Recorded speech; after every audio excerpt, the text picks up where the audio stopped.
가수 현미가 세상을 떠난 가운데 핏줄을 비롯해 수많은 연예계 동료들이 고인을 그리워했습니다. 현장에 모인 취재진들도 비통한 심경을 함께했습니다. 빈소에는 윤석열 대통령, 가수 나훈아, 이미자, 남진태진아, 정수라, 장윤정, 송가인, 박상민, 배우 허준호, 신영균 등이 보낸 조화가 줄지어 세워졌습니다. 가수 현숙, 베이로, 정훈이, 하춘화는 이른 오전 빈소를 찾아 고인을 추모했고, 이후 서른도, 김흥국, 한지일, 장미화, 잔일이, 남일애, 배인순, 진성, 이찬원, 장민호가 차례로 조문했습니다. 특히 현미의 조카인 배우 한상진은 미국에서 급거 귀국해 상주로 나섰습니다. 한상진은 현미의 큰아들 이영곤 씨와 만나자마자 끌어안고 오열해 안타까움을 자아냈습니다.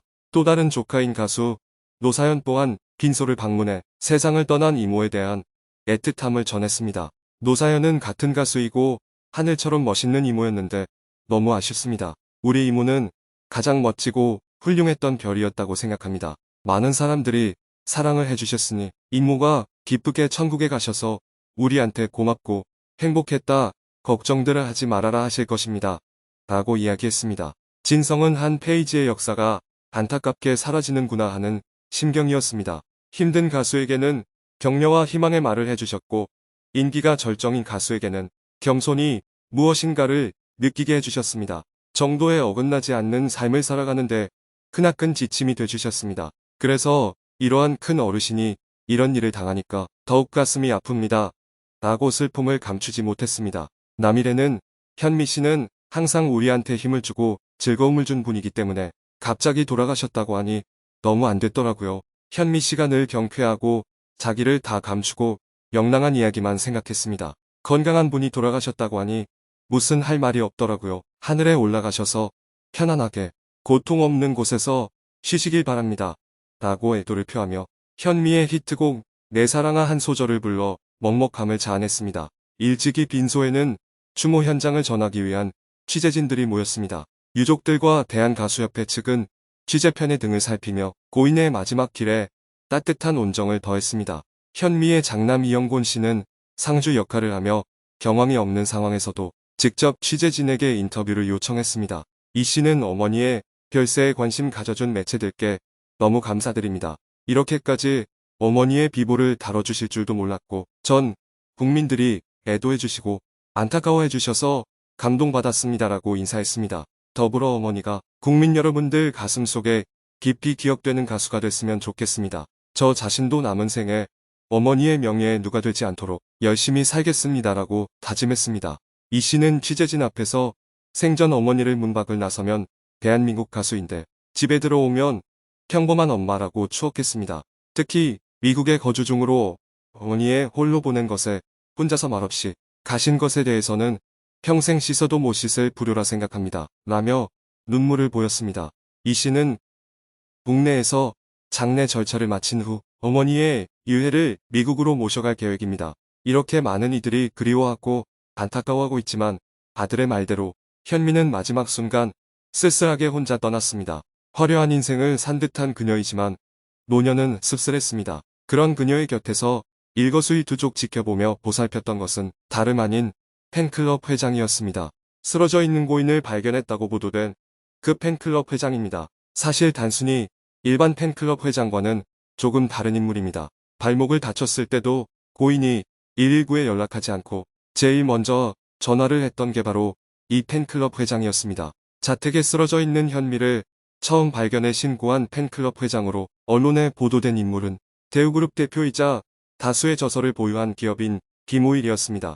김 씨는 인터뷰를 통해 지난 3년여간 팬클럽 회장을 자처하면서 현미를 보필한 사연을 밝혔습니다. 우선 김 씨는 대우그룹 창업주인 고 김우중 회장의 부탁으로 세상에 널리 아는 채 조용히 현미를 보필하고 있었다는 사연부터 털어놨습니다. 김 씨는 현미 선생님이 30여 년 전 김우중 회장님의 노래 연습을 시켜주셨습니다. 그 인연으로 김우중 회장님이 생전 저에게 사기를 당해 삶이 힘들어진 현미 선생님을 케어해달라는 부탁을 하셨던 것입니다. 라고 설명했습니다. 그는 처음 만났을 당시 현미 선생님이 말도 못하게 어렵게 지내고 계셨습니다. 한마디로 엉망인 상황이었습니다. 라고 돌아갔습니다. 그러면서 그랬던 현미 선생님을 위해서 제가 일주일에 3번씩 댁에 방문해 인사도 드리고 행사 일정 관리도 해드리면서 사실상 매니저 역할을 수행했던 것입니다. 라고 했습니다. 김 씨는 현미 선생님은 노래밖에 모르셨던 분입니다. 2년 전쯤 청소를 하다가 다리가 부러져서 철심을 9개나 박은 적이 있는데 119를 부르는 법을 모르셔서 저에게 전화를 하셨습니다. 라는 일화도 꺼냈습니다.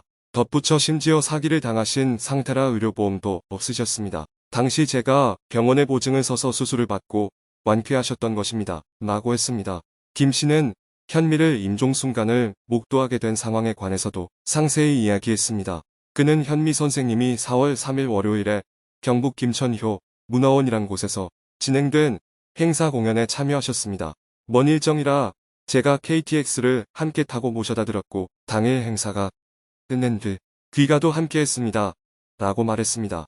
이어 그날따라 왠지 기분이 쎄해서 현미 선생님 거실에서 잠을 자기로 했고 그날 선생님은 밤 9시에 주무셨습니다. 라고 설명했습니다. 김 씨는 다음날 아침 현미 선생님이 일어나셔서 우유를 드셨고 저에게 세탁소에 맡긴 옷을 찾아달라면서 심부름을 시키셨습니다. 라고 설명을 이었습니다. 이어 그렇게 세탁소를 다녀왔는데 현미 선생님이 부엌 옆 쓰레기 버리는 베란다에 쓰러져 계신 거였습니다. 급히 심폐소생술을 하면서 119를 불렀고 구급대원들이 도착한 뒤 선생님이 중앙대학교 응급실로 옮겨졌지만 끝내 사망하시게 된 것입니다. 라고 했습니다. 김 씨는 지병은 없으셨습니다. 설거지를 하시다가 심정지가 와서 엎어지신 게 아닌가 추측하고 있습니다. 너무 가슴이 아픕니다. 라며 안타까워했습니다. 이어 8, 9월쯤 남해에서 진행될 예정이었던 이봉조 추모가요제 심사위원 참여도 논의 중인 상황이었고 TV방송사가 그 과정을 촬영하는 안도 검토되고 있었습니다라는 또 하나의 알려지지 않았던 이야기도 알렸습니다. 김 씨는 현미 선생님의 그 아들과 통화를 하면서 영정 사진 속에 있는 선생님을 차마 못 보겠다고 이야기했습니다. 저의 역할은 끝이 났으니 이 순간부터는 유족분들에게 뒤지를 맡겨야 하지 않나 싶습니다. 라면서 당분간 고인을 떠나보낸 아픔을 치유하는 시간을 보내고 싶다고 했습니다. 김 씨는 3년여간 현미를 뒷바라지하면서 상세히 알게 된 고인의 일대기를 다룬 영화 시나리오를 다 써둔 상태라고도 했습니다. 그는 현미 선생님은 8살 때 평양에서 노래 잘하기로 유명했던 소녀였고 당시 이북의 최고 지도자 앞에서도 노래를 했습니다. 그러던 중 한국전쟁 때 가족과 함께 남쪽으로 내려오게 된 것인데 안타깝게도 3살, 4살쯤이라 잘 걷지 못했던 여동생들이 함께 오지 못한 사연이 있습니다. 그 과정에서 총살 위기를 겪기도 하셨고 훗날 중국 장춘에서 노파가 된 여동생과 재회하는 등 일화가 참 많으십니다. 라고 말했습니다. 이어 현미 선생님께 허락을 받아 일대기를 영화 시나리오로 완성한 뒤 지난해 남북이산가족이라는 제목으로 한국저작권위원회에 저작권 등록까지 마쳐두었습니다.